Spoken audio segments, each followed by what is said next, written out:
Olá, vestibulando! Estamos aqui mais uma vez, professor Miranda, Colégio de Curso Overdose, nas overdicas, né? Isso para você fazer uma boa prova de vestibular ou até mesmo de concurso público. Então vamos lá, gostaria de relembrar algumas coisas que nós falamos na nossa aula anterior, aquela aula anterior onde eu fiz questão de mostrar a vocês que a parte do inglês instrumental ela é uma parte muito simples, né? Vamos desmistificar essa história de que inglês é difícil, nada disso. A língua inglesa é uma língua muito simples, muito fácil e que qualquer pessoa tem plena possibilidade de aprender esse idioma com muita facilidade. Não é à toa que é a nossa língua universal. Ok? Então vocês viram na aula anterior que nós temos 7 tipos de colunas de palavras, onde com essas 7 colunas de palavras você tem condições de ter um bom vocabulário de inglês. Só relembrando para você o seguinte, na aula passada eu perguntei, e aí, como é seu vocabulário em inglês?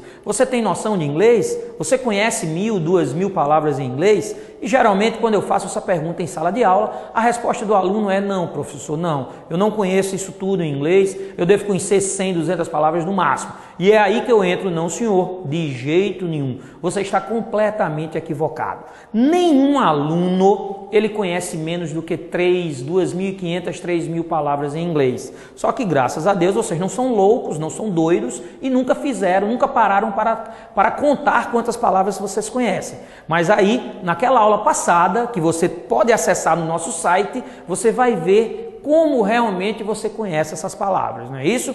Que são nada mais do que o quê? São aquela lista de palavras que inclui as palavras cognatas, as palavras conhecidas, as palavras do cotidiano, as palavras essenciais, as palavras específicas, a lista de verbos e a outra lista de sufixos e prefixos, beleza? Só para você ter uma ideia, só cognatos, aquelas palavras que são semelhantes em várias línguas, que elas surgiram do grego e do latim, só de cognatos entre português e o inglês, você tem que saber que existe uma média de 2.500 cognatos. Então, só de palavras cognatas você conhece em torno de 2.500 palavras na língua inglesa, beleza? Então, veja bem, relembrando o seguinte, que cognatos não precisam ser 100% iguais. Cognatos precisam apenas ter o mesmo radical. Então, só como cognato, que é a base do inglês instrumental, você já tem condições de desenvolver seu texto. E hoje a nossa aula será sobre tópico frasal. Eu quero dedicar essa aula toda apenas a tópico frasal. Por quê? Porque tópico frasal é uma das técnicas mais utilizadas tanto em provas de vestibulares como em provas de concursos públicos, beleza? E muitas vezes o aluno não conhece essa técnica. Inclusive essa técnica, ela é muito utilizada também no nosso idioma, na língua mãe, no nosso português. Então o que você precisa saber? Olhando ali para a tela, o que eu quero que você entenda? Primeira coisa, tópico frasal. O que é tópico frasal? É nada mais, nada menos do que a ideia central do parágrafo. Voltando aqui para mim. Então veja bem, Miranda, quando é que nós usamos o tópico frasal? Pessoal, essa técnica, ela existe para facilitar a sua vida, principalmente em textos longos. É muito comum, quando o aluno se depara com um texto longo, principalmente esses textos de concursos públicos, o aluno se apavora ao se deparar com textos com 10, 15 parágrafos. Então a técnica do tópico frasal tenta exatamente conter isso daí. O que é que você precisa saber? Sempre que você se deparar com um texto longo, não se preocupe, texto longo não significa dizer dificuldade, mas sim apenas que você vai ter mais trabalho. Então texto longo é um texto mais trabalhoso, jamais que seja mais difícil, beleza? Então a primeira coisa que eu quero que você entenda é o seguinte: se você pegar um texto longo, qual é a primeira coisa que você precisa saber? Você precisa dividir esse texto em parágrafos, ok? E tentar descobrir a ideia central de cada parágrafo. Professor, e o que é isso? A ideia central é nada mais, nada menos do que a informação mais importante do parágrafo, porque na verdade o que o texto quer lhe passar são várias ideias e cada parágrafo contém uma ideia dessas, ok? Então, tópico frasal é nada mais, nada menos do que a ideia central do parágrafo. Valendo salientar o seguinte, que tópico frasal não é tradução. Tradução é uma coisa, tópico frasal é outra. Então, durante o seu tópico frasal, você não precisa se preocupar em traduzir tudo. Pelo contrário, jamais. Você precisa apenas dar a ideia do parágrafo. E essa ideia, ela vai ser composta apenas pelo sujeito mais o verbo e podendo ou não ter complemento. Então é uma coisinha curta, direta e objetiva. Tópico frasal não precisa ser longo, nem muito menos ter detalhes, ok? Detalhes é coisa para tradução, tópico frasal não. Tópico frasal é apenas a ideia central do parágrafo, ok? Acompanhe ali no quadro, por favor, na telinha. Então veja lá, todo texto desenvolve uma ideia central sobre um determinado assunto ou tópico. E essa ideia central é desenvolvida em parágrafos. Cada parágrafo, por sua vez, possui uma ideia principal e a desenvolve apresentando informações adicionais, que são os detalhes, ok? Sua estrutura é de uma sentença completa, contendo sujeito, verbo e geralmente complemento. O tópico frasal geralmente aparece no início do parágrafo, mas pode vir também no meio ou no final. Volta para mim aqui. Então, o que você precisa saber? Os gramáticos da língua portuguesa, eles costumam dizer exatamente isso, que os tópicos frasais geralmente já vêm prontinho no início do parágrafo, na primeira ou na segunda linha. Isso é verdade, pessoal. Porém, eu gostaria que você se lembrasse de um detalhe. No idioma português, você pode até copiar esse tópico frasal, porque você vai traduzir, você vai interpretar a frase com mais facilidade. Já num segundo idioma, que pode ser inglês, mas pode ser qualquer outra língua, e essa técnica você pode utilizar em qualquer outra língua dessa, é importante que você não queira traduzir o tópico frasal inteiro, a frase inteira do parágrafo, ok? Tente interpretar apenas aquilo que você entendeu. Lembrando aquele detalhe, de 10 palavras de um texto, com certeza 2 ou 3 serão cognatas. Com certeza mais 1 ou 2 vão ser aquelas palavras conhecidas, que nós já vimos na aula anterior. Assim como também você vai se deparar com alguma palavra essencial, pode se deparar com alguma do cotidiano e com certeza vai ter 1 ou 2 verbos. Portanto, dessas 10 palavrinhas aí, no mínimo 6 você facilmente vai conseguir interpretá-las. Então, em cima dessas 6 palavras, você vai redigir o seu tópico frasal, que nada mais é do que aquela ideia central do parágrafo. Beleza, pessoal? Então, tópico frasal é uma coisa muito simples, sem muito aperreio, sem muito detalhe, que você precisa apenas saber utilizar e com a prática isso vai ser fundamental. Eu gostaria de dar mais 2 detalhes para vocês. Primeiro detalhe, quando você vai ler um texto em inglês, é muito normal que aquele aluno que não conheça as técnicas de leitura de textos, tão importantes numa prova de inglês de concurso ou de mestrados ou até mesmo de vestibular, o aluno que não conhece técnicas, ele costuma ler o texto inteiro primeiramente. Então isso é um erro, tá certo? Quem conhece técnica jamais vai fazer isso. Ele vai ler no máximo um parágrafo e vai responder as questões utilizando a técnica do scanning. Então, por exemplo, se você tem um texto inteiro para ler, com 10 parágrafos, não vai perder tempo lendo os 10, né? Se você for fazer isso, você vai perder muito tempo e quando você terminar de ler esses 10 parágrafos, você já levou muito tempo. Aí você vai para a questão, lê a questão. Quando você terminar de ler a questão, você não se lembra mais do texto. Então, só aí você vai perder mais não sei quantos minutos lendo o texto pela segunda vez. Então a técnica do tópico frasal, ela diz o seguinte: ei, pare, não precisa fazer isso.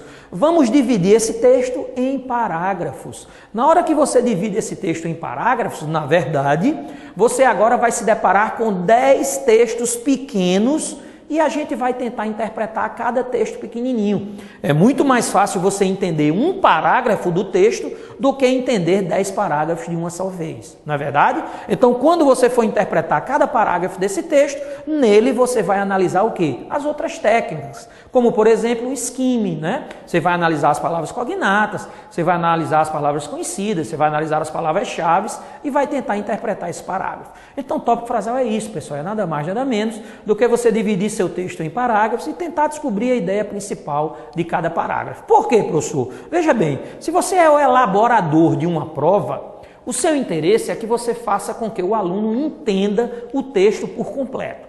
Então, se eu tenho um texto com 4 ou 5 parágrafos, e se eu tenho que elaborar 5 ou 6 questões desse texto, o normal é que eu elabore uma questão em cima de cada parágrafo. Porque se eu fizer isso, eu vou forçar você A ler todos os parágrafos e, consequentemente, a entender todos os parágrafos do texto. Então, na verdade, o que é que eu vou fazer? Eu vou cobrar o tópico frasal, ou seja, a ideia de cada parágrafo, e, por fim, aquele parágrafo que conter mais detalhes, que conter maiores informações, eu vou elaborar uma segunda questão sobre aquele mesmo parágrafo. Beleza? Então é coisa simples e a técnica do tópico frasal se desenvolve dessa forma. Ok, pessoal? Então agora nós vamos para a prática.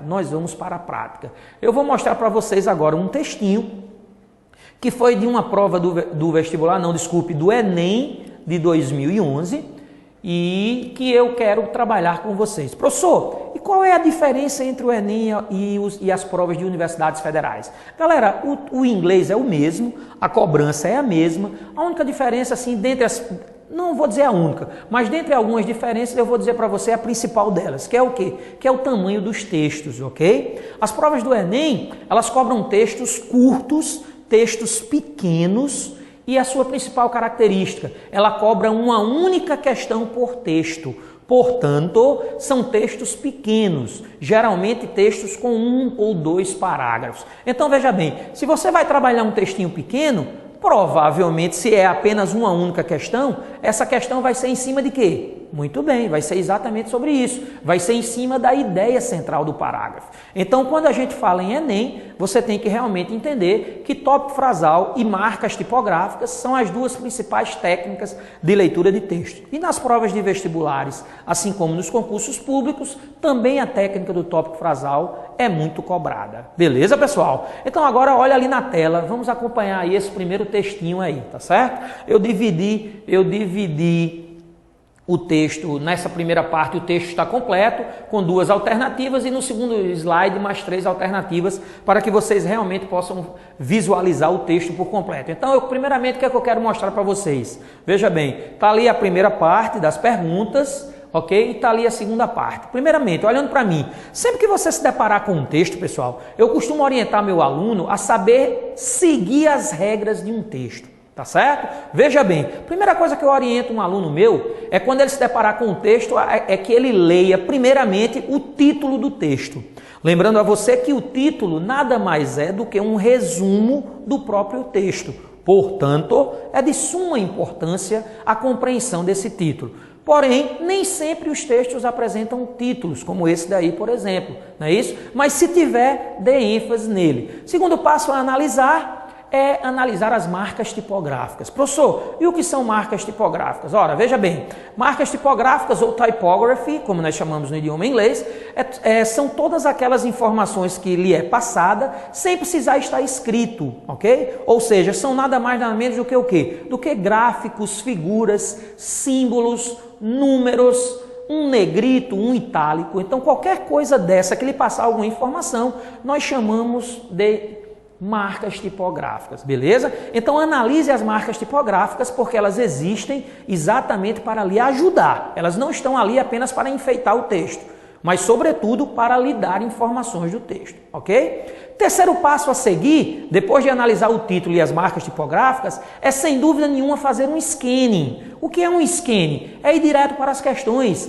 leia as alternativas, leia o enunciado da questão. Essa alternativa vai estar no idioma português, não é isso? Então leia, descubra informações sobre o texto, para só depois você ir para o texto. Então você descobriu as informações do texto, já tenta escanear alguma palavra importante dela, e daí você vai para o texto, localizar onde está essa resposta e responder a questão. Então acompanha aí no quadro, acompanha na tela.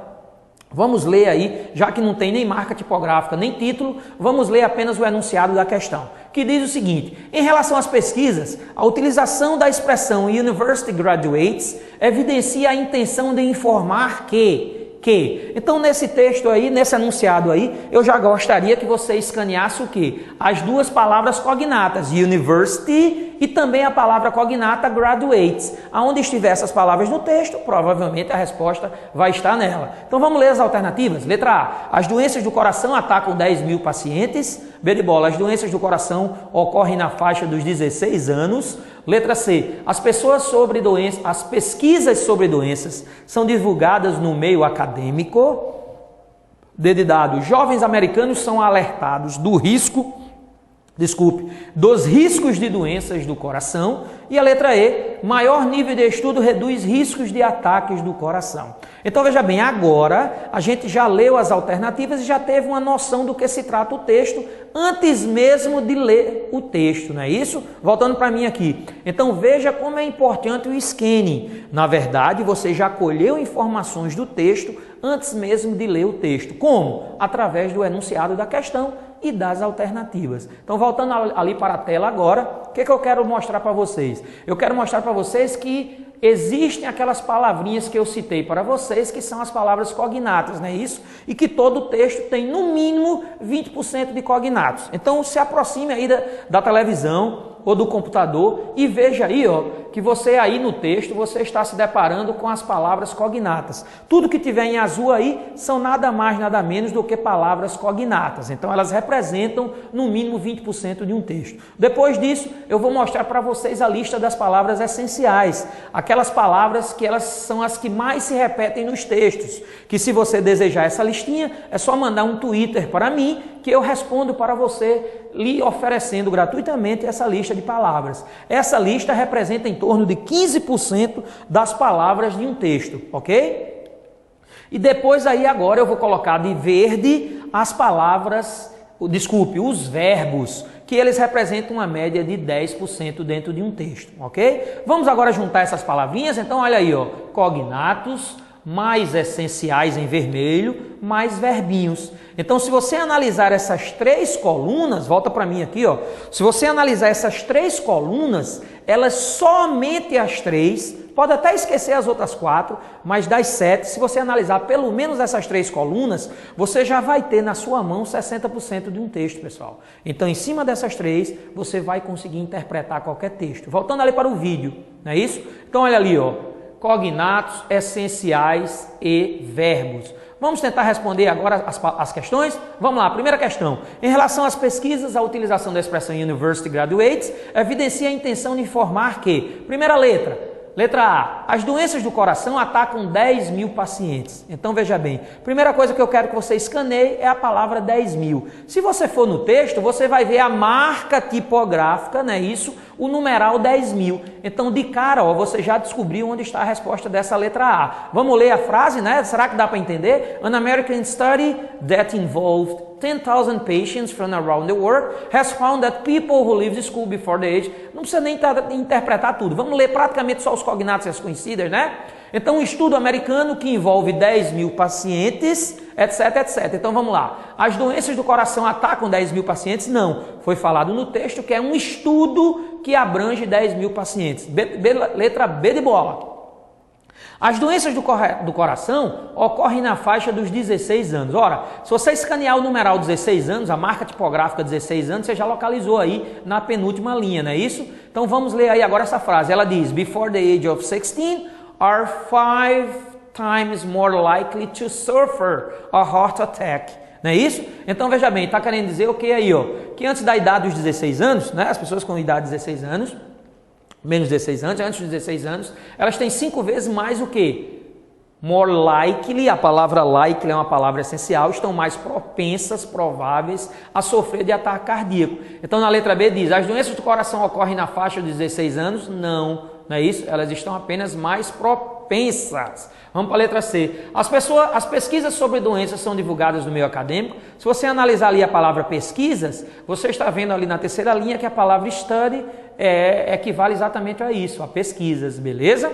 Então, se você analisar a frase, você vai ver que também não se trata da questão. Vamos para a próxima. Jovens americanos são alertados do risco de doenças do coração. Se você escanear riscos de doenças do coração, você vai facilmente localizar, né? A palavra risk na primeira linha é cognata.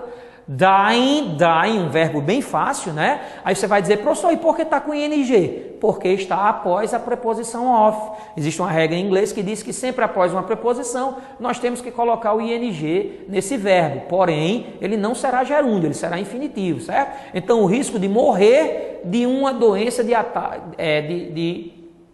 uma coronária, né? Isso de um ataque cardíaco, etc, etc. Você lê a letra D, vai dizer, os jovens americanos são alertados do risco da doença do coração. E por último, na letra E diz, maior nível de estudo reduz riscos de ataques do coração. Então vamos escanear aí esses riscos de ataques do coração. Olha ali, ó.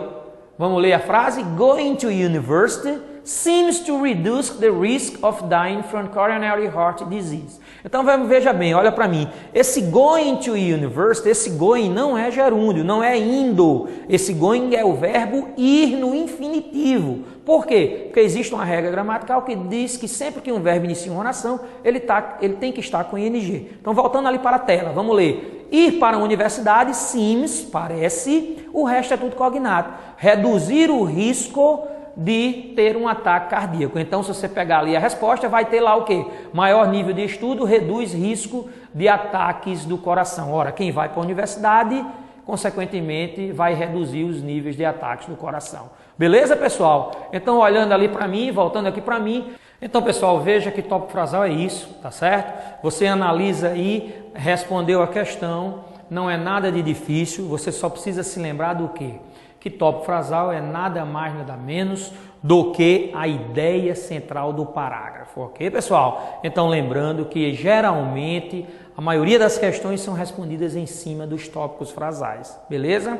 Então, eu gostaria só de finalizar aqui para vocês dizendo o seguinte, pessoal, no nosso site você vai se deparar com outras aulas da gente do Overdose, ok? E nessas outras aulas você vai poder também revisar algumas outras técnicas de leitura de texto. Então você vai poder se deparar com aulas sobre skimming e scanning, duas técnicas importantíssimas. Você vai poder se deparar com aulas só sobre a técnica da deduction, dedução pelo contexto. Você vai poder estudar grupo nominal, beleza? Então tenta aproveitar ao máximo essas aulas, que eu tenho certeza que essa partezinha dessa teoria vai ajudar muito a você nesse seu bom resultado nessa prova, ok, pessoal? Então é isso que a gente gostaria de dizer. As overdicas são essas do Colégio Overdose e eu espero que você realmente tenha um bom resultado na sua prova, beleza? Então um abraço para vocês, do professor Miranda e de toda a equipe do Overdose. Tchau!